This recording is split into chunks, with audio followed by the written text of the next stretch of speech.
हाय दोस्तों, मैं हूँ प्रगति और स्वागत करती हूँ आप सबका मेरे इस यूट्यूब चैनल पे जिसका नाम है खुशी मोटिवेशन। आज के वीडियो में जानते हैं दोस्तों फेमस और मोटिवेशनल स्पीकर हर्षवर्धन जैन की कहानी। वो कहते हैं ना दोस्तों, मुश्किलों से भाग जाना आसान होता है, ज़िंदगी का हर पहलू इम्तिहान होता है। डरने वालों को कुछ नहीं मिलता है ज़िंदगी में और लड़ने वालों की कदमों में जहान होता है। सबसे पहले दोस्तों, अगर आपने मेरे चैनल को अभी तक सब्सक्राइब नहीं किया है तो प्लीज़ जल्द सब्सक्राइब कर लीजिएगा, क्योंकि आपके लिए अच्छे अच्छे मोटिवेशनल वीडियो और प्रेरणादायी कहानियाँ, बिजनेस आइडिया लाना मेरा काम है, जिससे कि आपको प्रेरणा मिले और आप भी अपनी ज़िंदगी में हर क्षेत्र में सफल हो जाए। दोस्तों, अगर आप हर्षवर्धन जैन सर के बारे में पूरी कहानी जानना चाहते हैं तो इस वीडियो को लास्ट तक ज़रूर देखें। यहाँ पर मैं आपको हर्षवर्धन सर से जुड़ी विस्तार से कहानियाँ बताऊँगी, जिससे कि आपको प्रेरणा मिले। सबसे पहले जानते हैं दोस्तों, हर्षवर्धन जैन कौन है। हर्षवर्धन जैन भारत के सबसे बड़े नेटवर्क मार्केटिंग लीडर में से एक है और साथ ही साथ ये अच्छे मोटिवेशनल स्पीकर भी है, जो लोगों को जीवन में आगे बढ़ने के लिए प्रेरित करते रहते हैं। इनके मोटिवेशनल वीडियोस अक्सर यूट्यूब पर या सोशल मीडिया पर देखने को मिल ही जाते हैं। हर्षवर्धन जैन एक मध्यम वर्गीय परिवार से बिलोंग करते हैं, लेकिन उन्होंने अपनी कड़ी मेहनत और संघर्ष से अपने जीवन में सफलता हासिल की है, जिससे आज ये अन्य लोगों को जीवन में आगे बढ़ने के लिए प्रेरित कर पा रहे हैं। उनका खुद का एक यूट्यूब चैनल भी है जिसमें करोड़ों में सब्सक्राइबर्स है। इनका मोटिवेशनल वीडियो तथा नेटवर्क मार्केटिंग से संबंधित होता है, जो लोगों को जीवन में आगे बढ़ने के लिए प्रेरित करता है। अब जानते हैं दोस्तों, हर्षवर्धन जैन का बचपन। हर्षवर्धन का जन्म राजस्थान के जयपुर से 18 किलोमीटर दूर एक छोटे से गांव के एक मध्यम वर्गीय परिवार में हुआ था। उनके पिताजी जयपुर में एक वेटरनरी डॉक्टर का काम करते थे, जो कि एक सरकारी नौकरी था, तथा उनकी माताजी हाउसवाइफ थी। जब इनके पिताजी की शादी हुई तो उन्हें 11 साल तक कोई भी संतान नहीं हुआ था। और जब हमारे देश में किसी को संतान नहीं होता है तो लोग भविष्य या पंडित जी को दिखाते हैं। तब इनके पिताजी पंडित जी से मिले। तब उन्होंने बताया कि धैर्य रखिए, क्योंकि महापुरुषों को आने में समय लगता है। और फाइनली वो दिन आ ही गया जब 21 अप्रैल 1980 को हर्षवर्धन का जन्म हुआ, जो कि सच में आज एक महापुरुष है। अब जानते हैं दोस्तों, हर्षवर्धन जैन की स्कूली शिक्षा के बारे में।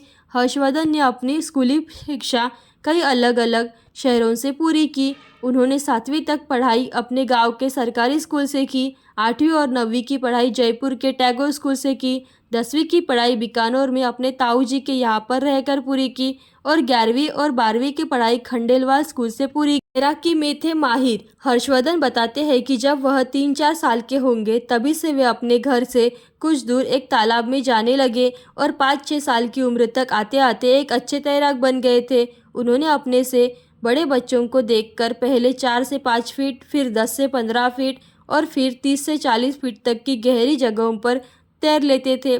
हर्ष बताते हैं कि इतनी गहरी जगह पर तैरने की वजह से उन्हें कई बार उनके पिताजी तालाब से ही घर तक पीटते हुए ले जाया करते थे। हर्ष बचपन से ही तैराकी में अच्छे थे, जिससे वह अपने ज़िंदगी में तैराकी में ही अपना करियर बनाना चाहते थे और सोचा था, लेकिन इसमें प्रोफेशनल ना होने की वजह से वो आगे नहीं बढ़ पाए। अब जानते हैं, क्रिकेट खेलने का भी था शौक। हर्षवर्धन बताते हैं कि जब वह 11 से 12 साल की उम्र तक आते आते उनको क्रिकेट का भूत सवार हो गया था और वे इतना क्रिकेट खेलने में दंग रहते थे कि कभी कभी वे घर में खाना खाने भी नहीं आते थे, जिसकी वजह से घर वालों को ही उनके लिए मैदान में खाना पहुंचाना पड़ता था। हर्ष को क्रिकेट से बहुत ही ज़्यादा लगाव था और अपने गांव में क्रिकेट का टूर्नामेंट भी कराते थे और उनका सारा काम भी वही मैनेज करते थे।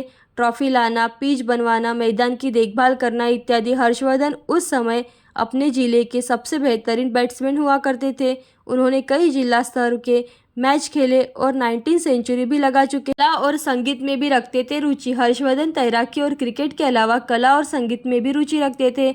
जब भी उनके गांव में कोई सांस्कृतिक कार्यक्रम होता था तो उन्हें मुख्य कलाकार का रोल दिया जाता था। हर्षवर्धन बताते हैं कि जब वो 9 साल के थे तब उन्होंने एक सांस्कृतिक कार्यक्रम में एक ग्वाले का रोल किया था, जिससे उन्हें 1100 रुपये का पुरस्कार मिला था, जो कि 1989 के ज़माने में काफ़ी रुपए होते थे।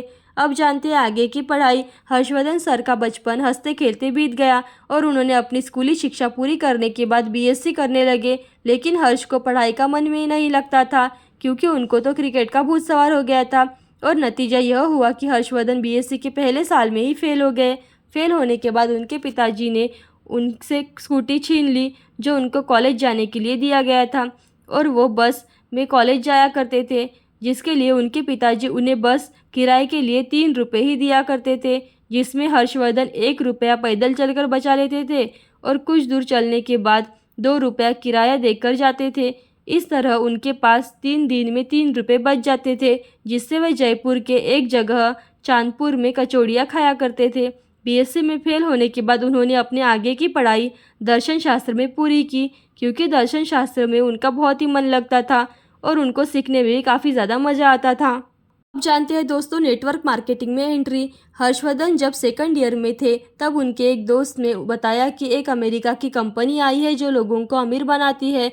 जब वे वहां पर गए तो लोगों को तालियां बजाते देखा, स्टेज पर नाचते गाते देखा, जो इनके स्वभाव को मैच कर गया और उन्हीं के साथ मिलकर एक प्रकार हर्षवर्धन जैन भी नेटवर्क मार्केटिंग में एंट्री ले ली। अब जानते हैं नेटवर्क मार्केटिंग करियर के बारे में। लेकिन नेटवर्क मार्केटिंग का करियर इतना सफल और आसान नहीं था। उन्होंने 1 महीने तक अपने रिश्तेदारों को ज्वाइन करने की बहुत ही कोशिश की, लेकिन फिर भी ज्वाइनिंग नहीं हुआ। फिर इसके बाद उन्होंने अपने अपलाइन से नेटवर्क मार्केटिंग के बारे में अच्छे से सीखा, जो सभी को सीखना बहुत ही ज़रूरी होता है। फिर सन 2001 में जी तोड़ मेहनत करने लगे और 4 से 5 सालों में ही नेटवर्क मार्केटिंग में एक बड़े लीडर बन गए।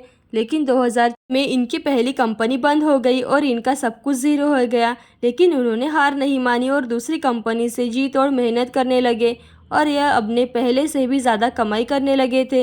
लेकिन कुछ मनी सर्कुलेशन कंपनियों की वजह से भारत सरकार ने सभी नेटवर्क मार्केटिंग कंपनियों को बंद कर दिया। तब अपने इंडस्ट्री को बचाने के चक्कर में हर्षवर्धन सर को 2011 में 47 दिनों के लिए जेल भी जाना पड़ा था। वहाँ उन्होंने 47 दिनों में 70 किताबें पढ़ डाली थी। नेटवर्क मार्केटिंग इंडस्ट्री को बचाने के लिए हर्षवर्धन तथा और भी कई लीडर्स मिलकर बहुत संघर्ष किया, जिससे फलस्वरूप भारत सरकार ने डायरेक्ट सेलिंग गाइडलाइन जारी किया और फिर से नेटवर्क मार्केटिंग का एक सुनहरा दौर चलने लगा। हर्षवर्धन सर अभी एमआई लाइफस्टाइल कंपनी के टॉप लीडर्स में से एक है। अब जानते हैं हर्षवर्धन सर की संपत्ति के बारे में। हर्षवर्धन सर की संपत्ति के बारे में बात करें तो आज उनके पास सब कुछ है। वर्तमान में ये राजस्थान में रह रहे हैं, जहाँ एक शानदार बंगला है, मर्सिडीज बेंज जैसी कारें हैं। इनकी हर महीने की कमाई 10 से 30 लाख रुपए होती है तथा इनकी टोटल संपत्ति 50 करोड़ से भी लगभग है। अब जानते हैं वर्तमान में कार्य। वर्तमान में Harshvardhan sir network marketing industry में एक बहुत ही बड़े लीडर और बड़े बड़े सेमिनार में भाग लेते हैं, जहाँ पर लोगों को जीवन में आगे बढ़ने के लिए प्रेरित करते हैं। हर्षवर्धन सर को आज हर कोई जानने लगा है और सोशल मीडिया पर इनको लाखों करोड़ों लोग फॉलो करते हैं। इनके एक यूट्यूब चैनल है जिनमें करोड़ों में सब्सक्राइबर्स है। अब जानते हैं हर्षवर्धन सर की इनकम के बारे में। हर्षवर्धन जैन नेटवर्क मार्केटिंग से हर महीने 10 से 15 लाख रुपए कमाते हैं। वही इनकी यूट्यूब की कमाई 2 से 3 लाख रुपए है। इसके अलावा वो कई अर्निंग सोर्स भी है। तो दोस्तों इस कहानी से हमने यह सीखा कि Harshvardhan sir network marketing leader, trainer, business coach, motivational speaker, writer और यूट्यूबर है, जो कि काफ़ी फेमस है। तो ऐसी अच्छी और मोटिवेशनल वीडियो देखते रहने के लिए खुशी मोटिवेशन को लाइक, शेयर, सब्सक्राइब जरूर करें। थैंक यू दोस्तों।